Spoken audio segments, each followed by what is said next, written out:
Magandang araw. Ang pamagat ng aking panukalang proyekto ay pagbasa tungo sa magandang kinabukasan. Nagaganapin sa Bolinao, Aurora, Isabela simula Oktubre 18 hanggang Oktubre 25. Pagkukunan ng pondo ay ang pondo ng paaralan at ang budget ay 2,150. Isa sa pinakamalaking suliranin ang pagbabasa. 40% sa mga elementaryang estudyante, unang baitang hanggang ika-6 na baitang hindi pa rin marunong magbasa. Labis-labis na nangangamba ang mga guro dahil ang iba ay patapos na ng elementarya ngunit hindi pa rin marunong bigkasin ang mga salita.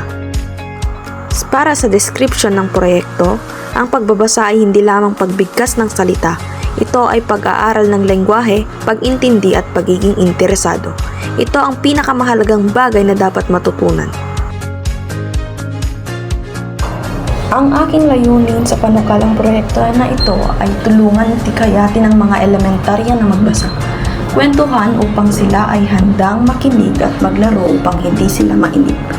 Hikayatin sila upang sila'y matuto, bigyan sila ng nakakainteresadong aktibidad. Ang mga benepisyaryo ay ang mga estudyante, guro at magulang. Ang estudyante ay magiging interesado pa upang matutunan ang mga bagay na dapat niyang matutunan. Ang mga guro naman ay hindi na mahihirapang hikayatin ang mga estudyante na matuto, habang ang mga magulang ay lalong susuportahan ang kanilang mga anak.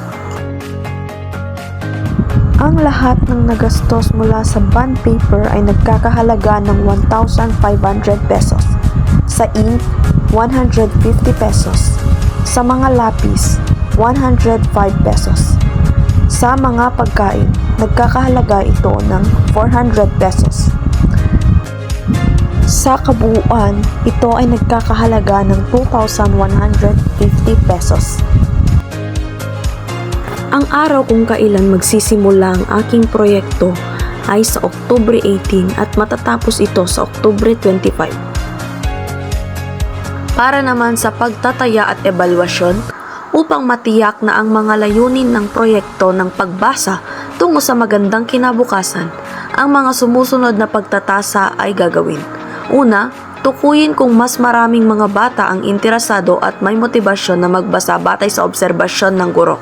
Pangalawa, tukuyin kung ang mga bata ay nakikinig ng mabuti at nakikisali sa mga kwento at laro. At pangatlo, tukuyin kung ang mga bata ay nasisiyahan sa kanilang sarili, interesado at hindi nababato habang nakikibahagi sa mga inihandang gawain.